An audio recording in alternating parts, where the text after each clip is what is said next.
Welcome to Massey College. Bienvenue. My name is Nathalie Desrosiers and I'm the principal of Massey College. It's my great pleasure to invite you to this ethics series that we've been launching for about 3 years now. When I arrived at Massey as the new principal, I brought forward the idea that we're going to have to do something about ethics because we know that the junior fellows are going to be leaders in their fields, all of them. And we want to ensure that they will do so ethically. If they're going to be leaders, let's ensure they're good leaders. So I just want to say I'm very grateful to Tom Axworthy for having done this masterful series on ethics. And today will be another episode of it, Ethics and Artificial Intelligence. Before we start, let me acknowledge that Massey College, where I am, is built on indigenous lands, the lands of the Huron-Wendat, the Seneca, and it is the treaty land of the Mississaugas of the Credit. And I want to acknowledge the duty of stewardship toward this land that we all have, and also the great privilege that we have to do our work here. AI, self-driving cars, robots, all the future that is within a small computer. So I am grateful for Tom Axworthy to have led this new series, and I think it is entirely appropriate to begin with the big questions of the ethics of artificial intelligence.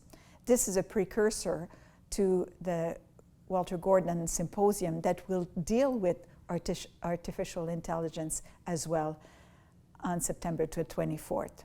So without further ado, Tom, lead us in our thinking about robots and intelligence and artificial intelligence and the ethics of it. Good afternoon, good day, everyone. Thank you for joining us in the start of our Massey Ethics series for this coming year.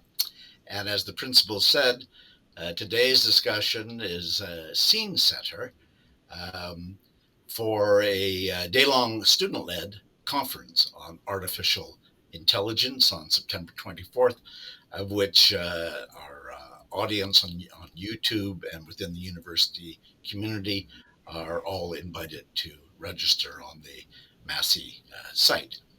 So we have a very distinguished panel on a very important subject. Just recently, for example, the Harvard Gazette ran a four-part series on artificial intelligence under the headline, Great Promise and Great Peril. And I think that sums up in a bumper sticker much of the issues around artificial intelligence. We know about the tremendous impact it is making in the economy, in medicine, administration, but also there are some troubling ethical issues, the abuses on social media, questions of governance, and we have a panel who will help illuminate those for us today, and then we'll get into even more detail in 10 days' time at our conference. So without any further ado, I want to begin by introducing Alex Martin, who is a PhD student at the University of Toronto looking at the governance of AI and also a fellow of the AI Hub of the Government of Canada. So she has both practical and theoretical experience in this issue. Alexandra, take it away in our first statement. Perfect. Thank you, Tom, and thank you again for the opportunity to speak on such an exciting and broad topic. It's really this breadth that I'm trying to hope to both emphasize and pare down a little bit for our conversation today. So perhaps to start off, what do we mean when we say the ethics of AI? Well, it depends on who's talking. So quite similar to AI itself, ethics in AI covers a multiplicity of meanings. Some might think of Asimov's 3 laws of robotics, or it might conjure up that ubiquitous self-driving car and the trolley problem analogy. Or maybe if you're more inclined towards the philosophical, the ethical questions raised by AI are actually questions that AI raises for humanity and the human condition. And in any one particular conversation, the understanding of what is meant when ethics of AI, ethical AI, or any other formulations of these terms arise, the scope and nature of the discussions is so deeply shaped by the actors involved in the venue in which that conversation is taking place. And is often the case in any technical policy sphere, the crosstalk that happens between the parties who share a common interest in advancing and defining ethical AI principles, but themselves use very different disciplinary language to do so, is a common feature, especially in these multidisciplinary governance spaces. So let's take one common AI principle as an example here, and that's explainability. Calls for artificial intelligence to be explainable have been mounting for several years, and in some jurisdictions, a right to an explanation is starting to appear in proposed legislation. But what does explanation mean? To be a little bit oversimplistic, for computer scientists, explainable AI is understood as using various techniques to identify what is happening in an AI system. So what parts of an image it's looking at, how it weighs those different factors. And these kind of explanations will help with the computer scientists from a principles perspective is kind of limited. So for example, let's say a judge is looking to understand why an algorithm is recommending denying parole to a prisoner. The computational explanation might answer that the decision was based on the fact the prisoner wore a red tie to the hearing. But this after-the-fact rationale is ultimately not much of an explanation, nor one that I would imagine is acceptable to the judge nor the prisoner. Increasingly, we're seeing pushes to define explanation differently in a way that's much more akin to how we understand the value of explanation to be related to core democratic principles, such as popular sovereignty and civic dignity. And as such, understanding explanation as meaningful explanation, plain language explanation, or even justification is becoming popularized in AI ethics discussions. Naturally, I could keep going on about the questions that these new definitions pose, such as meaningful to whom, justifiable to whom, but I think that this snapshot helps capture the complexity that comes with translating these principles. Zoom out then to the full scope of AI's proposed impacts and all of the areas in one's public and private lives that might be impacted by this technology. And you can begin to imagine all of the communities, voices, disciplines, and interests that overlap and are working to define this space. And with over 100 sets of published ethical principles to date, it's clear that there's a widespread convergence on the importance of this topic, but the translation of those abstract principles into practice has been a challenge that's been in front of mind of governments and regulators globally. And so to kind of wrap up, without attempting to be exhaustive in my examples here, I think it's useful to introduce three of the prominent debates that have been and are currently being grappled with in the policymaking space. So first, who is assigned agency in these ethical models? Advocates and academics have taken issue with the framing ethical AI, as it implies that the AI itself is expected to take on the responsibility and accountability for acting ethically, and have instead focused on the ethical use, development, and design of AI as an alternate framing that recenters the human decision maker. Second, we're seeing quite a bit of discussion and pushback on the developing of legislation around the use of AI for citizens, but without citizen input. And while there have been attempts to bring citizens and their perspectives on the ethical dilemmas posed by AI into the conversation with government, specifically through a resurgent and calls for citizen consultation, deliberation, and other forms of participatory engagement, in Canada at least, we're still grappling with challenges of bridging these inputs that are received from public engagement initiatives, and also how to develop these types of consultations in a way that are both meaningful, impactful, and most importantly, representative of the diversity within Canada. And as one can imagine, there are interesting cross-sections here with conversations on AI literacy, civic participation, etc. But bringing in voices of non-experts in the traditional sense has involved an uphill battle in convincing both policymakers and the general public that they can and should have a say in ethical development of AI systems. And finally, the question of why this diverse participation matters is closely related to the last and perhaps most central question when discussing the ethics of AI, and that's whose ethics. Ethics is necessarily pluralized, but as attempts to converge on a semi-fixed, globalized standard of AI ethics are developing, that tension between actionability and flexibility of the definitions of ethical principles is a distinct issue.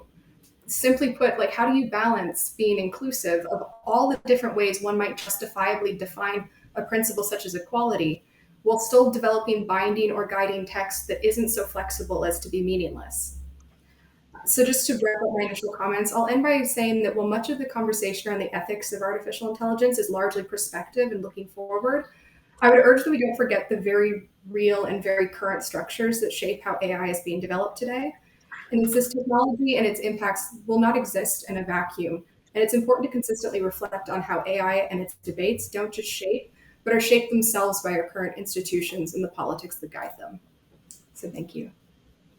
Good, thanks, Alex. AI, of course, is a very current and modern issue. I'm old enough to go back if I remember the year correctly, it was 1969 who Herbert Simon, who I used to read in graduate school, first began talking about the necessity of a new field called studying artificial intelligence. So theoretically, there's been almost a generation have thought about this, but as you say, there doesn't seem to be consensus on immediate operative principles.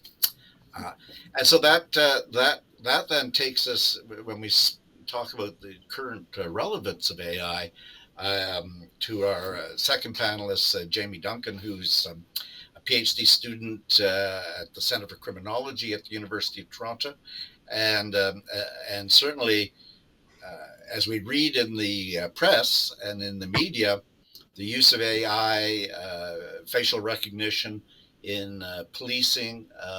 Also, this may not be exactly your field, but I think Alex might have raised it, the use of algorithms to look at issues about parole and so on, that the application of this technology in policing and corrections is one of the great issues of our time, and one which frequently has hit the front pages. So, Jamie, please, let's have your initial comments. Thanks, Tom.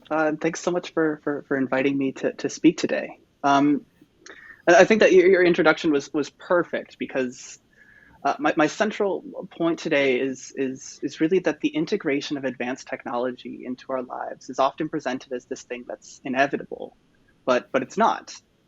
How we choose to create and use technology is something that's fundamentally contestable. People are good and bad, and we make and use technology within the constraints of the world around us.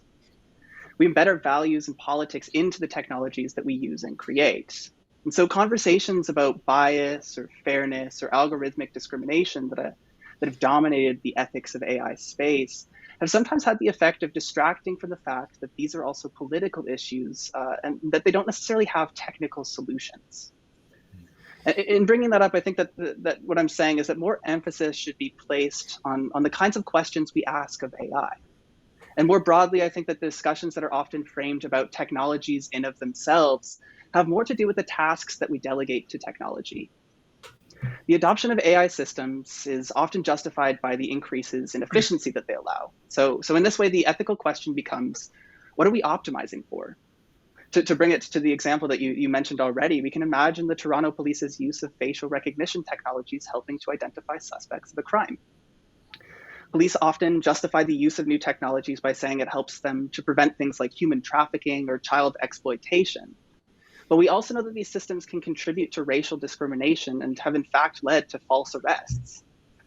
On the one hand, you may believe that policing is a system of racialized violence, and it's designed to uphold capitalism and white supremacy. And from this perspective, the use of facial recognition is unethical because it increases the efficiency with which police can commit violence against poor and Black communities.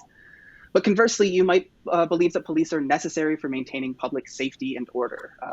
You may think it's better to allow police to do things that we might normally consider unethical in service of this sort of greater public good.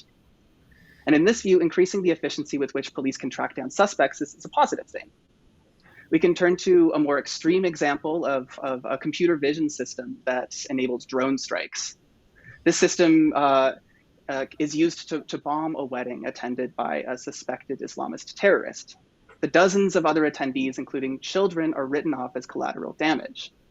Now, you may believe that American wars of conquest in the Middle East are the continuation of centuries of colonial violence, and that there's no moral justification for the giant pile of bodies that the USA and allies like Canada and the British Empire before them have left in the wake of their militarism. Alternately, you may hold the view that the contemporary global security landscape, characterized by American military dominance, is essential for the preservation of liberal democracy.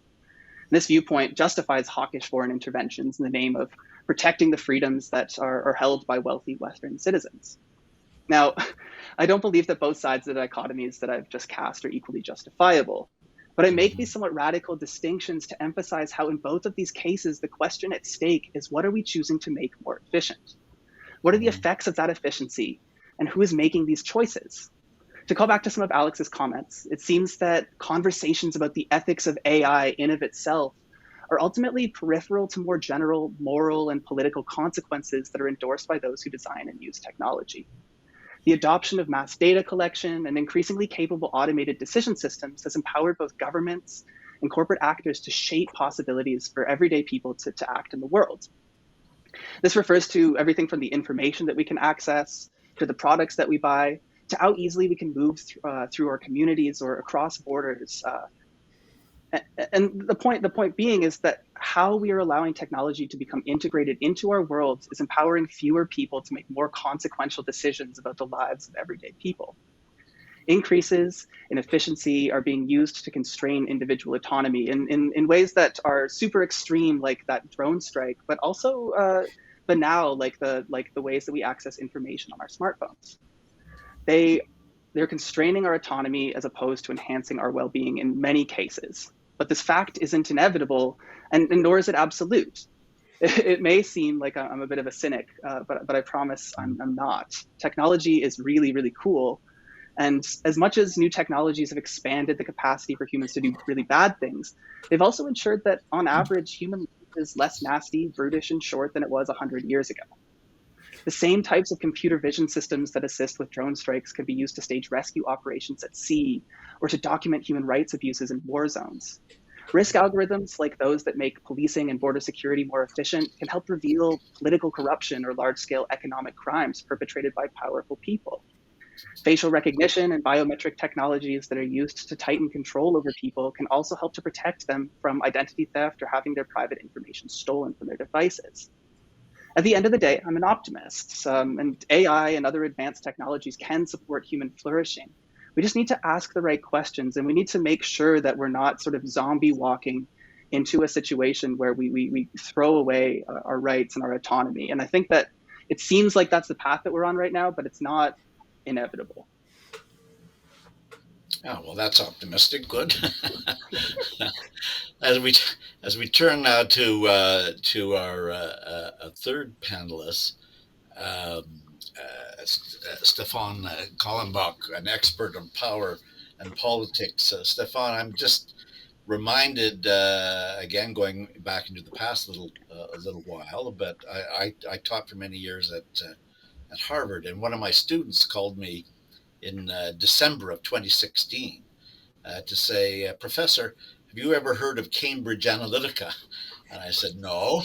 And she said, well, I know all about them. And Facebook has allowed thousands of people without their knowledge to be using their information, their likes and their dislikes, and creating a whole framework that allowed the Trump campaign to have emotionally powerful advertising. And that of course then brought up the huge issue of the role of social media, but also the use of these algorithms in terms of the business model and the emotional model that it makes in recipients.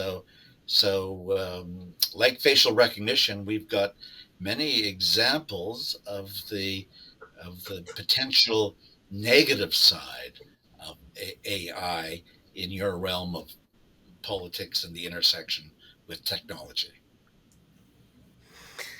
Well, yes, I guess I'll take it from there. Thank you so much for having us and allowing us to sort of engage in this really important and very useful discussion around sort of technology and the questions of AI and ethics, and sort of building off of this conversation that we're having and you led in with.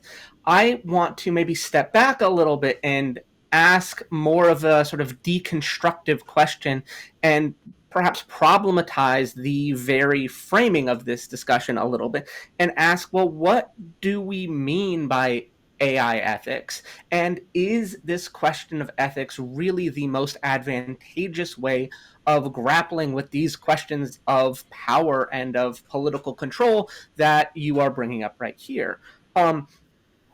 And it seems like that the way we tend to talk about the questions of AI ethics is to make a case either for an ethical AI, that is a system or an AI system where the outputs conform to some sort of predetermined set of ethical guidelines, or to train engineers and software developers and other individuals that are involved in the sort of creation and the guiding of the system in a robust sort of understanding of ethics so that they can put these principles into practice in their everyday lives and in their creation of these technological systems. But I think it's worth asking the question of the purpose of AI ethics is to ask, why do we want to have AI ethics? And I think this is why the sort of discussion around something like Cambridge Analytica, or what Jamie brought up with policing or drone strikes, is really useful and really helpful, is because it sort of brings our focus to what seems to be the main output. We want to have a robust series of AI ethics because we want to prevent harm. And we want to avoid harm to individuals that come from usages or misusages of these particular AI systems. And so I think one of the broader questions here is ethics really the proper mechanism for achieving that outcome? Should we instead refocus our efforts on questions of power, of questions of governance, on political control of these technological systems, and not move away from ethics, but understand the limitations of ethics? And I think this is brought up by a sort of a historical dive into the purpose of ethics, right? What makes up ethics? What do we mean when we talk about ethics? And the long history of philosophical thought around ethics tells us that there's really no one singular answer here, right? We could go back to Aristotle and talk about a question of ethics as the development of virtues. And I think we do this a little bit when we talk about AI systems being just or being equitable. But that brings up other sorts of complications and questions as well, right? What the purpose of Aristotelian sort of virtue ethics is to lead a good life, right? You inhabit these ethical principles, you live a virtuous life because it brings you happiness. It brings you eudaimonia, which is Aristotle's sort of conception of happiness.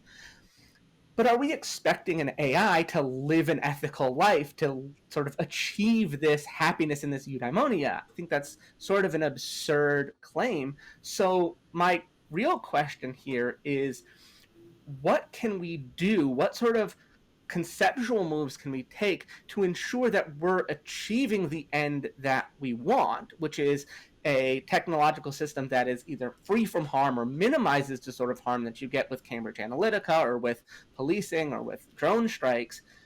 And are we taking appropriate steps to do this? And so to make perhaps a suggestion here is to say that maybe we should be reframing this discussion more towards something like what Alex brings up in the discussion of governance structures or institutions that are aimed at sort of mitigating these harms. I'm very skeptical that if Facebook were merely more ethical, or if Mark Zuckerberg had taken just one more philosophy class before he dropped out of college, that he would have had the ethical tools to prevent a Cambridge Analytica. I think the way that we frame that is through sort of a clear attention to political structures, to power structures, and to governing institutions that we can look to sort of bring about the ethical and the sort of political structures that we want to have in society, and then apply them to these technological forms. Mm-hmm. Well, Stefan, if I can pick up and then invite the other panelists to also comment on these points or other points they want to bring up in our discussion. In your discussion that you've just raised, wondering whether the attention on ethics is an appropriate one to get the results we want, which is where you began by not having bad things happen. Bad things like cascading lies and misinformation and hate and so on across social media, or algorithms that have biases built into their very structure, which have then outcomes on parole boards or policing or insurance or people who use these things. If an attention of ethics in computer science schools and so on is not enough, where do you start then? Is it because that raises right away one of the major issues, and Alex brought it up. It comes in every discussion I think I've ever had in AI, which is who then regulates those who use AI, and is it self-regulation, or is it the role of the state or of some other kinds of bodies? So if ethics isn't enough, what is? Yeah, I think that's a very important question. And I think maybe to get at sort of the initial framing of this question and then perhaps turn it over to Alex a little bit, who's very invested in these sort of practical questions of governance. I think one of the first things to do is to reshape the way that we're thinking about these systems. And I think Jamie brought this out really well in his discussion, is that we tend to think of these technological developments as inevitable, as focused on efficiency, as a sort of guiding light that brings them, that sort of drives their development as this sort of unstoppable sort of march or train of progress. But I suggest that maybe we reframe the way that we're thinking about technological systems to focus on them as being embedded inside of our political and social structures rather than sort of sitting outside of them. Now, when we turn to these questions of governance or these questions of ethical management, we look to other forms that exist in society. We have regulatory agencies, we have regulatory bodies, we have non-governmental regulatory bodies. I think of things like, well, other professions or other institutions that we regulate for ethics, but that we do through a frame of sort of power and political control. You think of say doctors or lawyers who are required to act ethically, and then if they don't, importantly, there is a managerial institution that acts to sort of prevent that harm from being replicated, right? If you are a doctor who acts unethically, you go before a medical review board and you can get your medical license revoked, and it prevents you from engaging in that types of harm in the future. Same thing if you're a lawyer. And then, of course, we have regulatory institutions that regulate other major industries that have sort of society-spanning impacts. And so I guess my sort of initial, like 10,000-foot suggestion here is that we don't treat a tech industry or these AI systems as being special, as being ungovernable, as being unregulatable, as being so technologically advanced or so different from everything else we do in society that we have no choice but to throw up our hands and say, well, we get the AI that we get.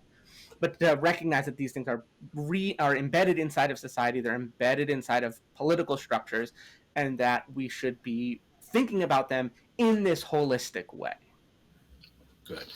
Alex, let's turn to you, since we've had many points reflecting on what you initially began, and in the work you're grappling with in the engagement exercise with what set of principles will guide. But I'd like you also to look at Stefan's point, which is that if regulation is an answer, is anybody regulating the tech giants in an adequate way? Or we know about regulatory capture is one of the basic lessons of public administration since about the 1880s.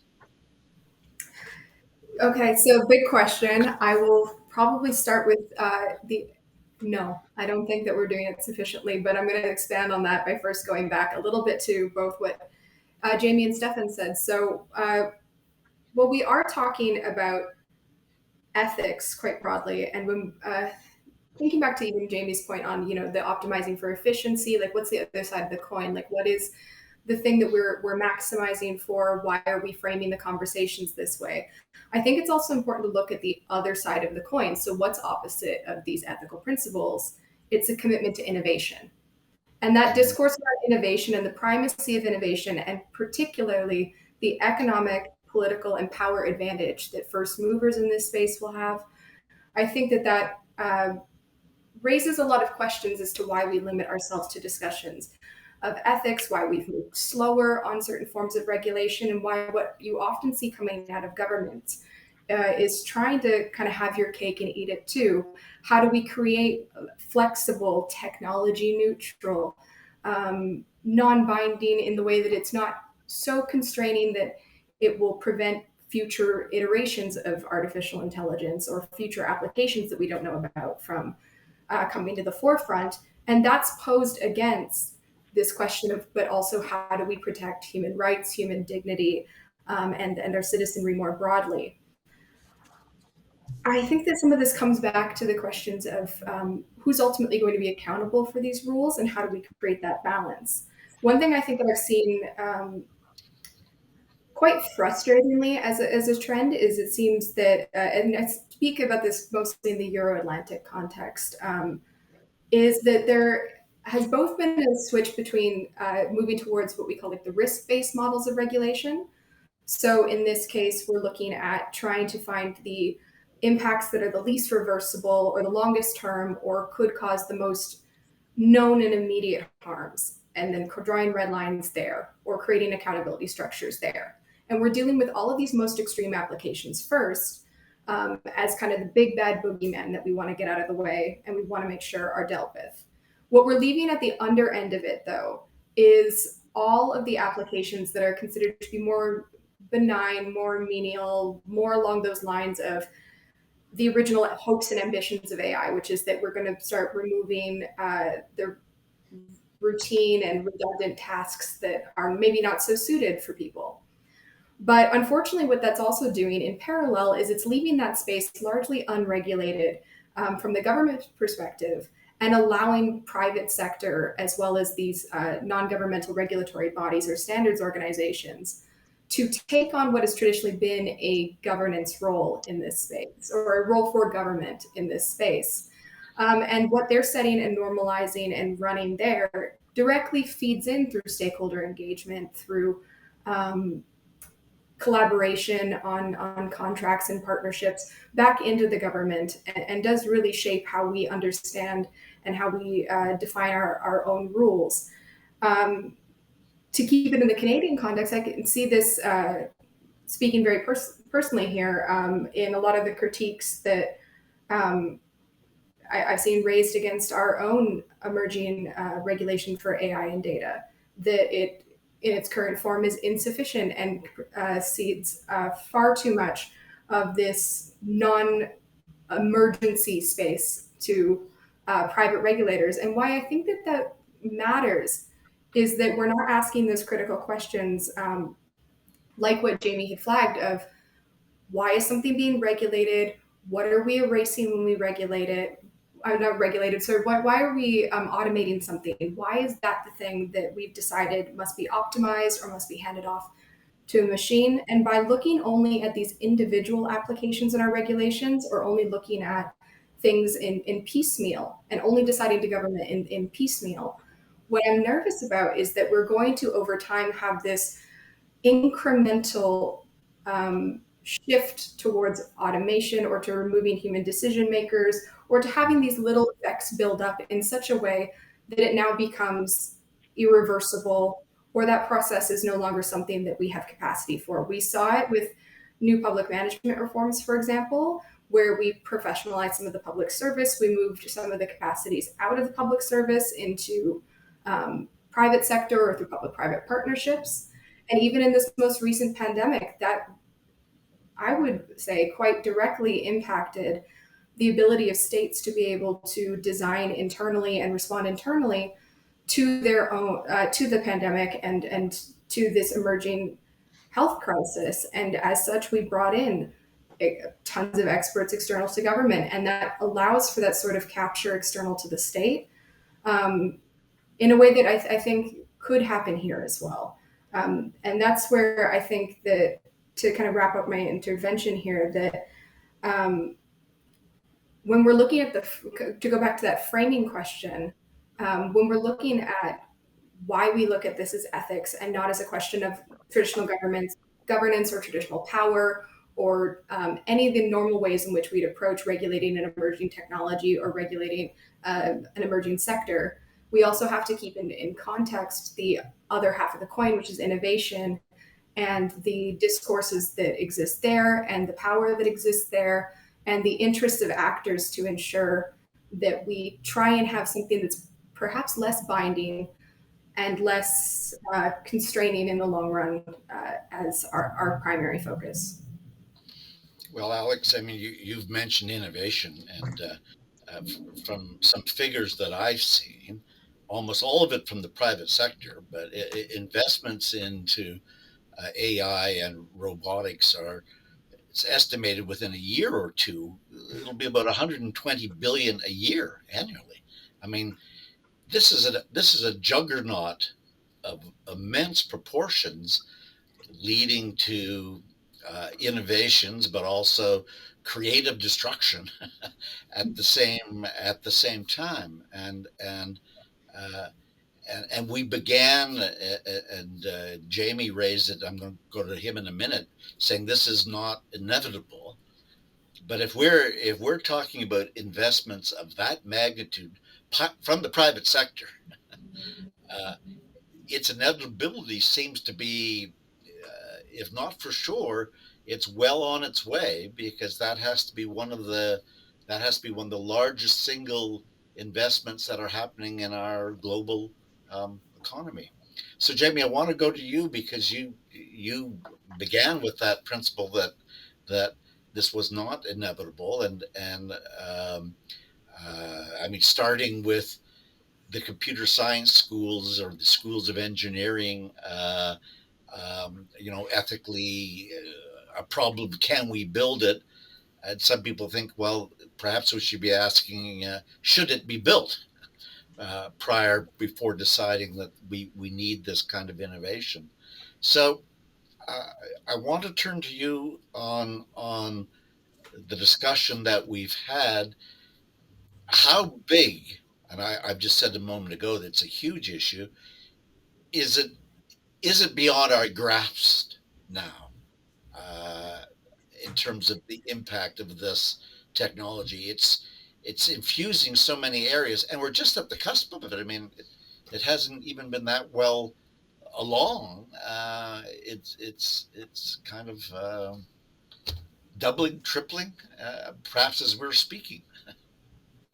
Certainly. And I think that this is a really important point. And the way that I guess I wrap my head around how big of a problem we're facing with corporate giants like Meta and Amazon is to look back. Like, I think it's easy to feel like we're stuck. But we can look back and we can see that the level of influence and the governance capacity that some of these companies have over everyday people isn't necessarily quite as unprecedented as we might think. There were East India companies that governed entire regions of the world in a functional sense, not ethically, I'd note, but they did functionally govern. They had militaries, and so like the size of the private sector today isn't something that's irreversible. I think that often it's really easy to underestimate how quickly and how radically the world can change. But I do think that we face a big problem.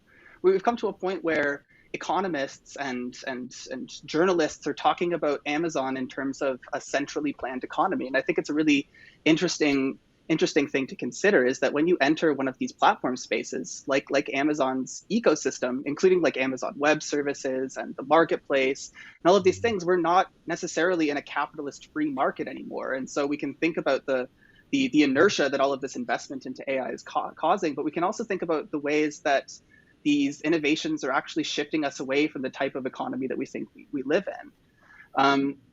And and that's really significant for fomenting the kinds of political capital and the critical mass of political energy needed to sort of overturn these things. And again, it's not unprecedented to break up or to challenge in companies that have enormous power. And we saw that in sort of the turn of the late 19th and early 20th century North America, with enormous strikes. And we're seeing an enormous union push, the biggest union push in decades right now. So with all of that said, I think, yes, we're in a bit of a spot, but I think that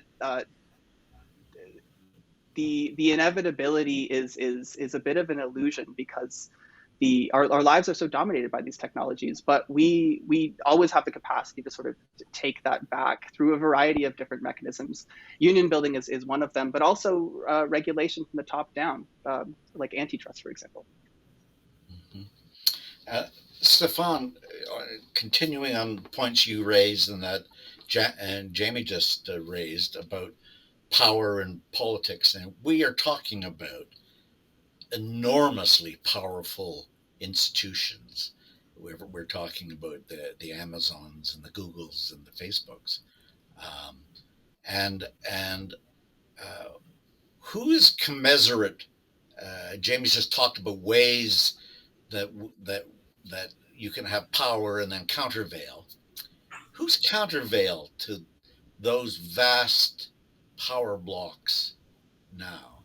And if it's government, does it, to get it more complicated, is it world government, or is it the OECD, or how do we involve China in this? Which is, we haven't mentioned that one, the enormous abusers of facial recognition and using these technologies for a totalitarian state. So, who do we need to have as allies if, in fact, we're going to have a countervail to the private power of the tech giants? Yeah, I think sort of maybe to back up and take a running start at this question in a little bit, drawing off of what Jamie is saying, I think that one way to perhaps think about this is to recognize that when we're talking about these corporations, these sort of technological enterprises as having this vast amount of power, we're in a way sort of playing into their hands. We're playing into this established mythology that exists around data and AI and technology, sort of generally speaking, that it is this sort of Leviathan-like behemoth that is controlling all aspects of our lives, that has and that it has a real handle on something that we need, right? And I think the way to perhaps think about this is to think about the relationship of power and knowledge, right? That the power of these technological companies, just to take, say, Google, for example, is based on the idea that they provide a form of knowledge. There's a sort of epistemology there. There's a claim on truth, right? That Google's power comes in the fact that it's able to raise all of this money, engage in this incredibly profit advertising selling business, because they claim that they can deliver truth in a multitude of ways. They can deliver truth to you, the consumer, in the form of search results. They can deliver truth to advertising companies in sort of a claim that they can target, the advertising company can use this sort of Google truth telling to target a particular individual or a particular group that the company wants to advertise to. That all of these are based on this sort of framing of knowledge and an understanding of power that is a mythology that Google and these Amazon and others, they want to embrace in the world, right? Like Google talks about this when they sort of engage directly with United States regulators. The big example of this is when the Google Maps system came around.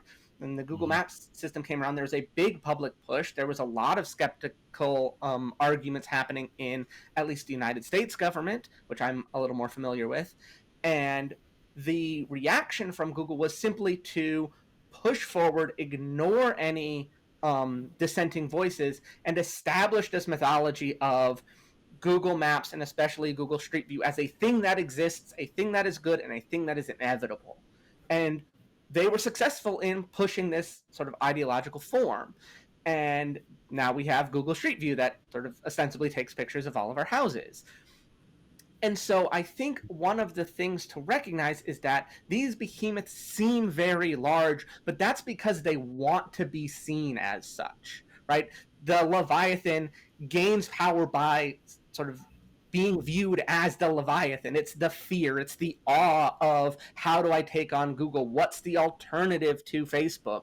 What's the alternative to Amazon when they're gobbling up major companies? And I think that plays into this sort of mythological question. And it leads us to not think about the ways in which, as Jamie's pointed out, other major sort of world-defining private enterprises have been managed before in the past. You look at even ones that manage individuals, like the sort of Pullman Corporation, the rise of company towns in the United States. These are all things that were successfully sort of pushed back against. And it's also worth noting here, just sort of from a technical level, that with the exception of a few major players, Amazon, but even then Amazon isn't sort of fully exempt, that all of these systems are based on two major things. One, the collection of individual data, the collection of data about individuals that is obtained in a number of different ways, both sort of mildly acceptable and outwardly nefarious, and using that data to sell advertising. Yes. And in both of these framings, that these might be a sort of larger house of cards than we've seen before in the past, right? We've seen governmental movement, particularly in California, where I'm from, moves towards attempts to regulate individual personal data.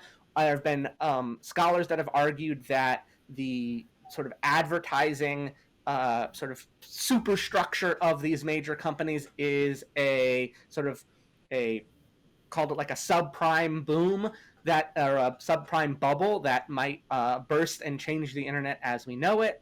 And so I think there are places here where regulatory action, direct action, and there's a lot of very innovative scholars who are sort of doing this work to push back in very specific points.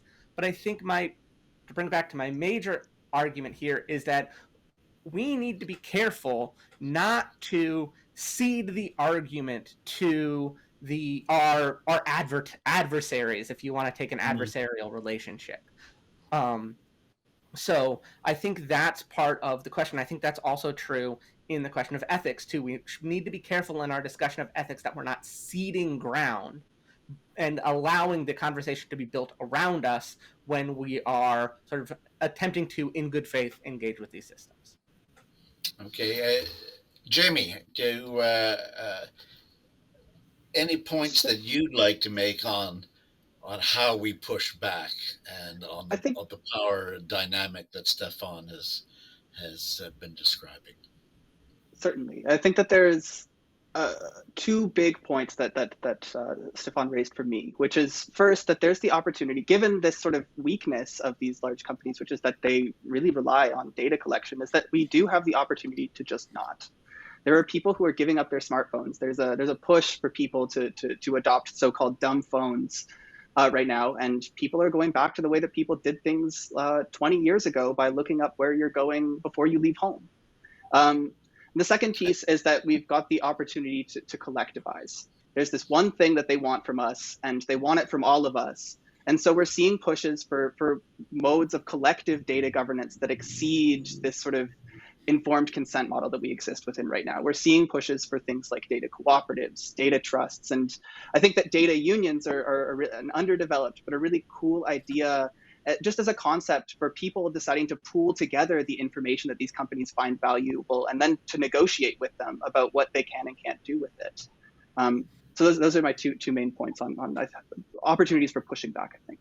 Mm-hmm. Okay, so we have time for about one more basic round in looking at these kind of issues. So the point's been made about data collection, and to go back to earlier points, that the very business model, we certainly can and should be talking about ethics, but so much the essence of the piece is the business model that these companies have, which is to sell advertising, and therefore to get the more likes or hits or the excitement and misinformation and extremism helps excite and boil the atmosphere more that leads to more froth and more potential advertising, so that there's a basic business model at stake.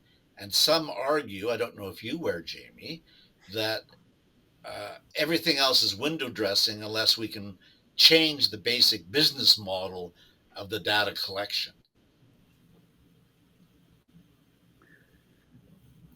I'm not sure. I think that my central point with data-driven technologies is that it's the things that we do with them rather than the technologies in of themselves. And so when you think about advertising, is advertising an ethical industry? I mean, in the public consciousness, many people would probably say no. Are there ethical ways to advertise to people? I think probably. Like I enjoy consuming products. I enjoy consuming media, and like every other person on this earth, I need to obtain goods to keep me alive. I think that the issue is that there's this huge asymmetry in terms of power and information.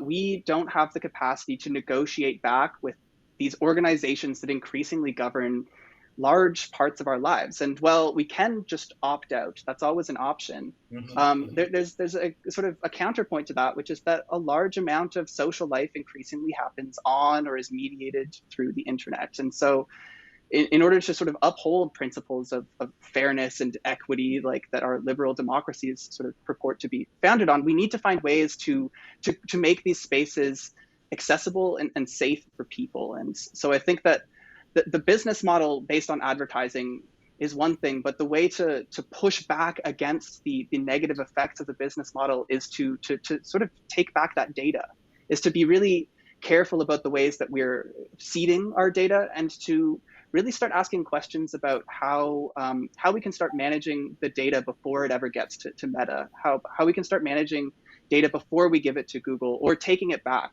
putting something in between us and Google that allows us a more advantageous negotiating position. Because as it is, they can hand down terms of service, and those are really turning out to be sort of the social contract of the digital age. And we should be thinking about whether we want to sign that social contract and what the terms that we want should be.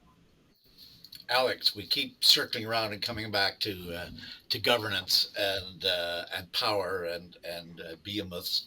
Your take on the recent points that have just been made.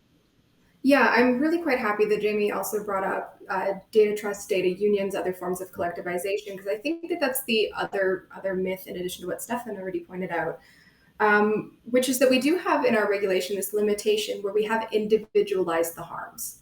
And that is a very, this is in particular for liberal democracies. It's understandable based on our constitutions, all of our regulations, our history of how we talk about privacy, how we talk about individual liberties and rights, largely grounded at the supremacy or the primacy of the individual. And sometimes this focus on individualization of the risk, individualization of the harms, of the benefits, of the responsibilities, can undercut these really excellent initiatives, or these really very necessary forms of collective action and collectivization that can prove as somewhat of a counterpoint to the harms that we've discussed. And I'm going to give an example. So let's say that we talk about harms in the case of, well, it has to harm the individual in particular to request some form of recourse under legislation.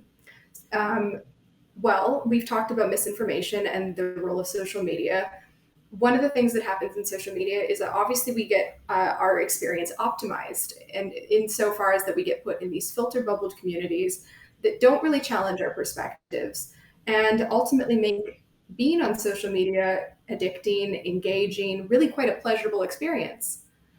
So we may not be conscious of the harms that are occurring, but let's say that our pleasurable experience is because we now no longer have to see that uncle that posts all of the conservative conspiracy theories, or on the flip side, let's say you have one really radical communist cousin and you just don't want to engage with that awkward Thanksgiving talk every time you log on to the internet. Every time that you're experiencing that filter bubble, you may not necessarily notice in your everyday life how that is harming public discourse, harming the quality of our democracy, the quality of our ability to exchange with one another as citizens and participate at a collective level. But that community level harm still exists. So by focusing in on only individual harms or things that are recognizable to individuals, we miss this entire section of harms that are incredibly important and incredibly meaningful. And I think that this also feeds into the limitations that some of the models of data ownership that have been promised to have. So for example, as an individual that owns my data, it really would depend on my level of data literacy, how aware I am of what I'm signing off for, my capacity to split enough attention in my day to know exactly all of these different spaces where my data may be used and sold and what the implications are. And that's an extensive cognitive burden to start putting on citizens on top of everything else in their everyday lives. So I'm very excited to hear that we had this topic of how we approach potentially challenging these corporations not as individuals, which absolutely seems completely insurmountable, but rather in greater forms of collective action or collectivized ownership. And while none of us on this panel necessarily have the authority or expertise to speak on this, I'd really encourage that if anyone is interested in these kind of questions, there's also the Ocap Principles, which are organizing principles for collective ownership of data that's developed by Indigenous communities. And they're an excellent alternate model of community ownership, and one that's deeply tied in models of self-governance, and particularly Indigenous self-governance, that obviously have been not as central in this particular conversation today, but I think is something that we can all learn from as something that runs up against these more individualized senses, but are a very necessary and very important way to understand ways in which we can collectively and communally own our data. So we're coming to the end of our discussion. So I want to end in the reverse order, give you each a minute on the summary points, any last points you'd like to make vis-a-vis those raised by your colleagues or to our larger audience.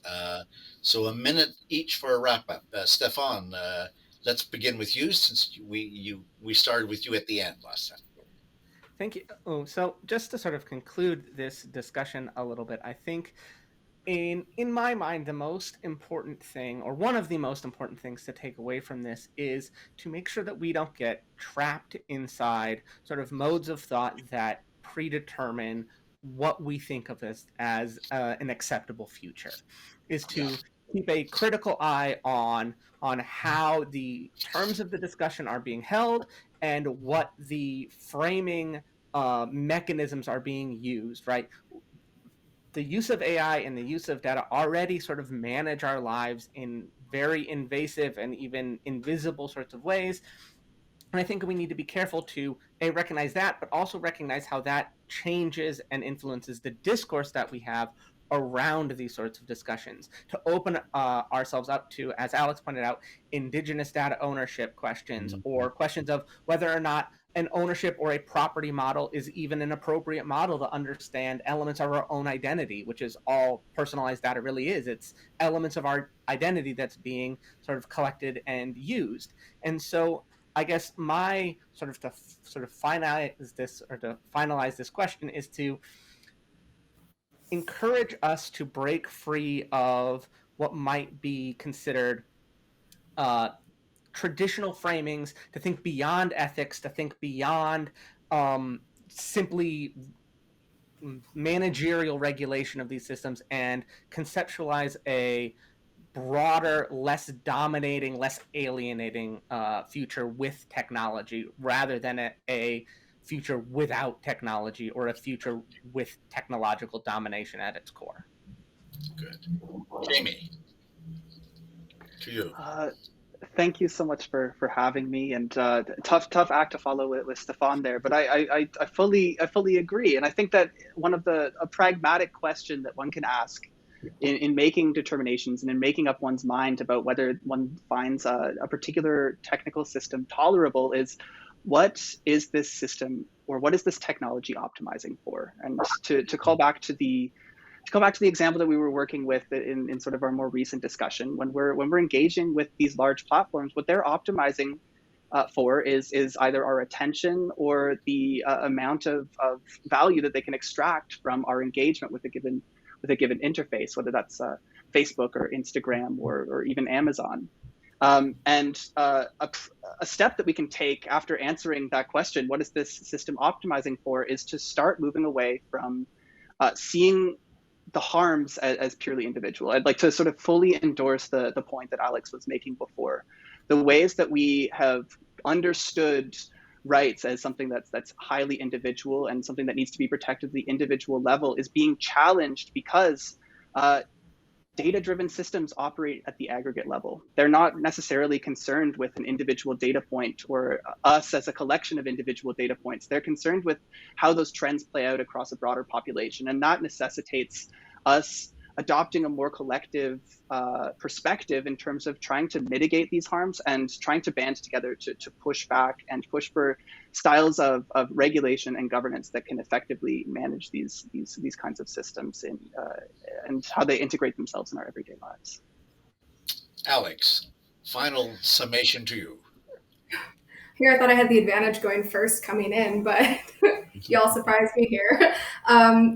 Yeah, I guess to draw back to points that we've been raising, I'm really excited that we've had this opportunity to kind of challenge not just the framing and understanding, but even the newness of this issue, what is happening, what we're optimizing for, these core questions that have been at the center of even the ethics conversations, but have been ones that have been largely unsatisfactorily answered. And so to kind of lead into that lack of newness, I'll also call back to a piece by Hannah Arendt, which is her The Human Condition. And in that piece, her main line of inquiry is around how we both shape this man-made world, but at the same time, it conditions us. It's something that shapes us and our interactions within it, and our good life as human beings and collective with public living with one another. And she warns in the book a lot about the advance of science and technology, and in particular, the almost thoughtless way in which we are reshaping that human condition, and the way in which we're reshaping that relationship to one another, the limitations of our lives. And I kind of want to end on just reiterating the core question or the core claim or the what I think is most powerful point of that piece, which is just that I hope that what comes from these conversations is that we simply ask ourselves what we are doing, and that we're thoughtful about when we decide to go into these, that we don't view it as an inevitability. We don't just mindlessly accept these narratives that are given to us, or that we don't even limit ourselves to saying that ethics has to be the only way we approach this. It's one very necessary component. But I'm just really hopeful that we're starting to move towards the direction of broadening the conversation and bringing these other perspectives in a way that can help really allow us that time for thoughtful reflection and pause in what seems like a rapidly accelerating time. Well, I want to thank our panel for a very stimulating discussion, and invite our audience to join the Massey community on September 24th. There will be a whole day for more extended discussion, just not on the ethical side, but the kind of broader issues that Alex just alluded to. But this was an excellent start to a deeply important and even troubling conversation. I mentioned earlier Harvard. Michael Sandel, one of our best known political philosophers, when I was there, taught a legendary course called Justice. Well, now I'm told he's teaching a course called Tech Ethics, and that just shows the way the future of the world, I think. So thank you very much, and to the panel and to our audience, and hope to see you all September 24th at Massey College. Good day.